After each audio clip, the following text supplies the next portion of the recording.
आवडी वाटवितो संग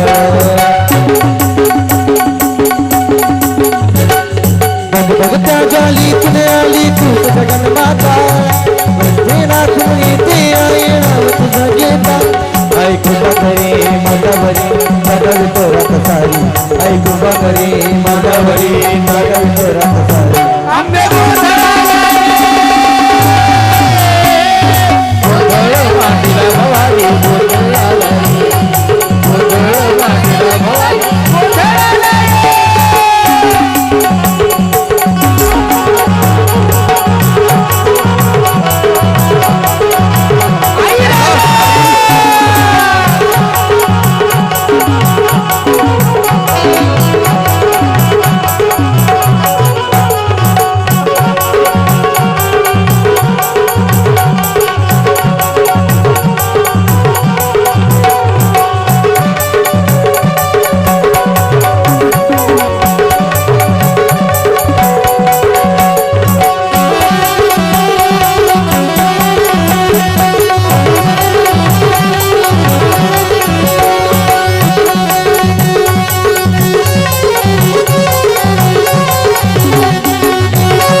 घरोघरी हेंडतात दोन आईचा वाटतो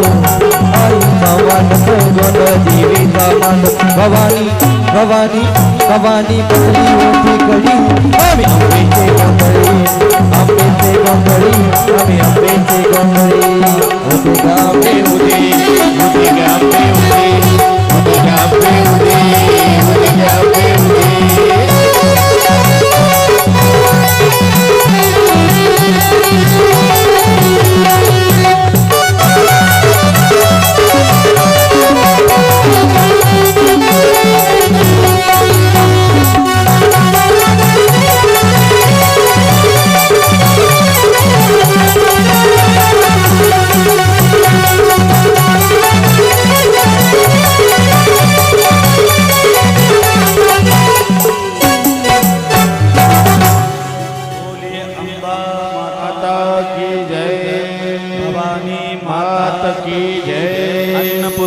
माता की जय उमापति महादेव की जय हर महादेव भगवान सूर्य म्हणतात ऋषींनो त्याच कन्येला इलाला देवी प्रगट झाल्यानंतर वरदान मागण्याकरता विनंती केली त्यावेळी श्राद्धदेव म्हणून हात जोडले आणि म्हणले आई माझ्या मुलाला पुन्हा मुलगाच बनवा जी मुलगी झालेला आहे त्यावेळी त्याच इलाला मुलगा बनवलं ज्याचं नाव सुदुम्न काय नाव सुदुम्न देवी भागवतामध्ये वर्णन आलं ज्या स्त्रीला पुत्र प्राप्ती नाही त्या स्त्रीनं ही कथा जर अति श्रद्धेनं श्रवण केली तर म्हणले निपुत्रिक स्त्रीला पुत्र प्राप्ती होते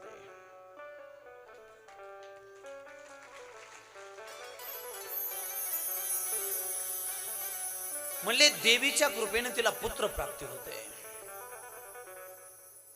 अशी सुंदर कथा भगवान सूर्य महाराज शौनकादी ऋषींना सांगतायत ज्यावेळी देवीचा महिमा ऐकला त्यावेळी शौनकादी ऋषींनी प्रश्न केले म्हणले महाराज ब्रह्मा विष्णू महेश यांच्या जीवनामध्ये सुद्धा जोपर्यंत त्या देवीची कृपा होत नाही तोपर्यंत हे देवता सुद्धा पराधीन राहतात म्हणले आम्ही असं ऐकलं की देवावर आलेलं संकट सुद्धा देवीनं दूर केलं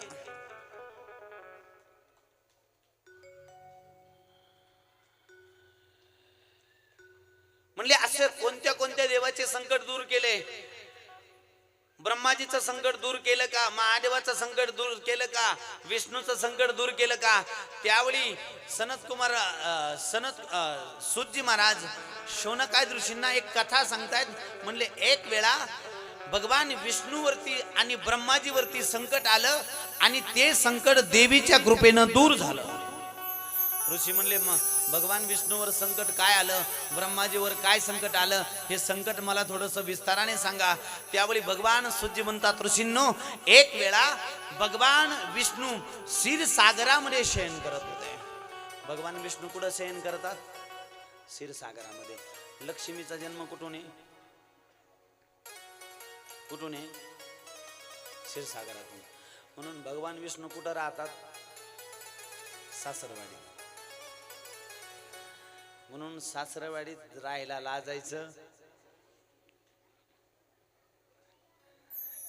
जर कोणी काही म्हणलं तर म्हणायचं विष्णू कुठं राहतात? सासरवाडी. आणि म्हणले ज्यावेळी क्षीरसागरामध्ये भगवान विष्णू शयन करतात त्यावेळी कशावर शयन करतात? सापावर. कशावर? सापावर. आणि म्हणले सापावर शयन करणारा विष्णू म्हणले क्षीरसागरामध्ये शयन करताना म्हणले त्याची मुद्रा कशी आहे? म्हणले शांताकारम.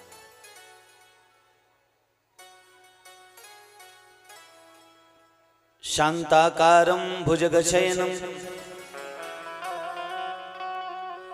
पद्मनाभम सुरेशम विश्वाधारम गगन सदृशम मेघवर्णम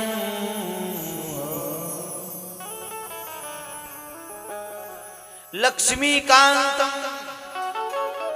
कमलनयनम योगिभिर्ध्यानगम्यम वंदे विष्णु भवभयहरम सर्वलोकैकनाथम. म्हणले क्षीरसागरामध्ये शयन करणारे विष्णू सापावरती झोपतात.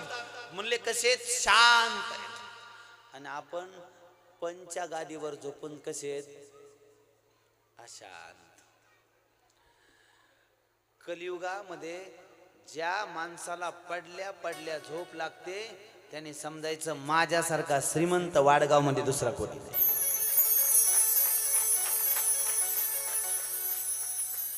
आणि ज्याला 3 टाइम भूक लागते, भूक कोणाला बी लागत नाही बरं. आपण नशिबवान माणसं आहेत, आपल्याला भूक लागत आहे. किती नशिबवान आहे म्हणले? एवढे नशिबवान आहेत की कथेतून घरी गेल्यावर सुद्धा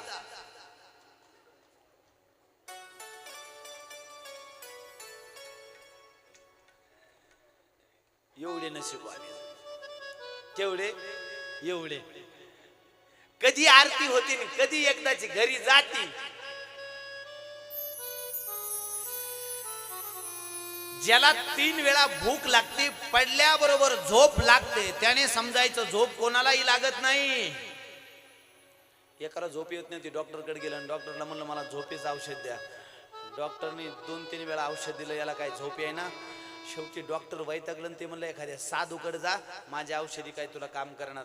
ते एका साधूकडे गेलं आणि साधूकडे गेल्यानंतर साधूला म्हणले मला झोप येत नाही. साधू म्हणले एक काम कर, ज्याला झोप येते त्याचं शर्ट घालून झोपत जाय. कोणाचं? ज्याला झोप येते त्याचं शर्ट.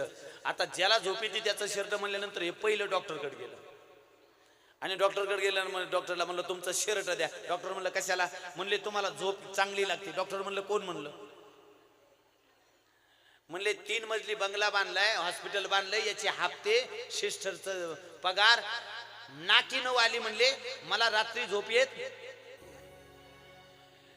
म्हणले माझं शर्ट घालून काही फायदा होणार नाही. म्हणले एक काम कर, आपण ज्याला झोप येते त्याचं शर्ट शोधू.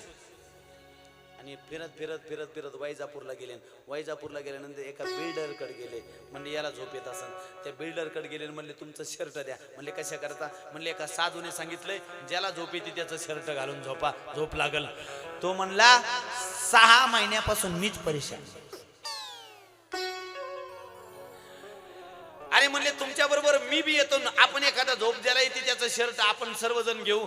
महाराज अशी 5-25 जणांची टीम झाली आणि 5-25 जणांची टीम झाल्यानंतर ती सर्व टीम कुठं आली? वाडगाव मध्ये.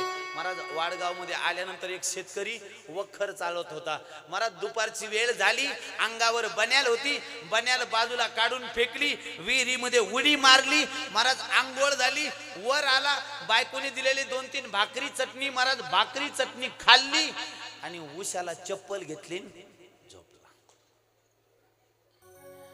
तो डॉक्टर, तो इंजिनियर, तो बिल्डर, तो वकील, अरे म्हणले चला याचा शर्ट घ्यायला, याला चांगली झोप लागते. म्हणले याचं शर्ट घातल्यावर आपल्याला झोप येईन. पळत पळत त्या शेतकऱ्याकडे आले आणि त्या शेतकऱ्याकडे आल्यानंतर म्हणले तुझं शर्ट आम्हाला दे. शेतकरी म्हणला कशाला? म्हणले आम्हाला एका साधूने सांगितलं ज्याला झोप लागते त्याचं शर्ट घालून झोपा, तुम्हाला झोप लागल. शेतकरी म्हणला मी शर्ट तुम्हाला देईल, पण तो तुम्हाला एक आठ आहे. म्हणले जर माझं शर्ट घालून जर तुम्ही इमानदारीनं कमवलं तरच तुम्हाला झोप येईल.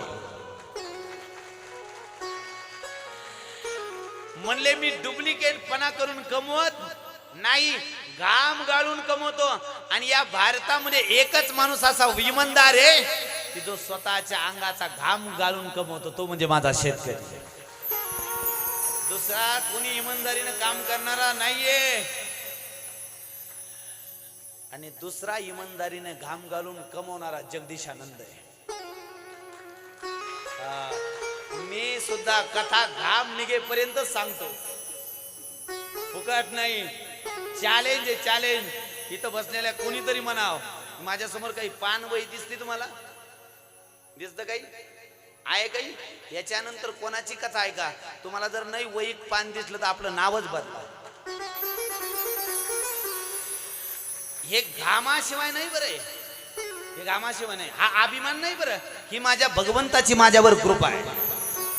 हा अभिमान नाही. हा महाराज माणूस काय बोलू शकतो, त्याची कृपा असावी लागते. या जगतामध्ये इमानदारीने खाणारा फक्त शेतकरी महाराज. डॉक्टर जर झाला तर महाराज डॉक्टर एखाद्या वेळी मेलेलं पेशंट आयसीयू मध्ये ठेवून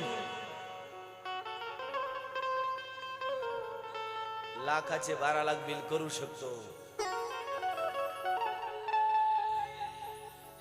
वकील खोटं नाटं जोडून पैसे कमवू शकतो. इंजिनियर काहीतरी गोंधळ घालून कमवू शकतो. परंतु माझा शेतकरी राजा फक्त घाम गाळूनच कमवतो. तिथं दुसरा पर्याय नाही. इमानदारी शिकाव महाराज शेतकरी.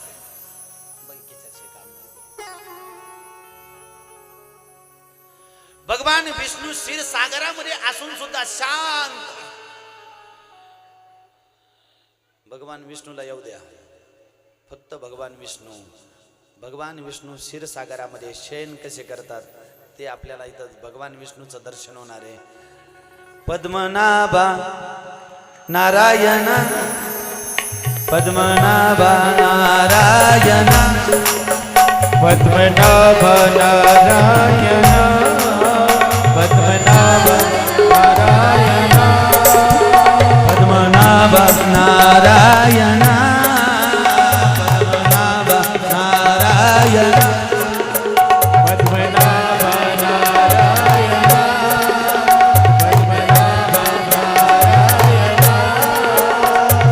मधुसूदन मधुसूदन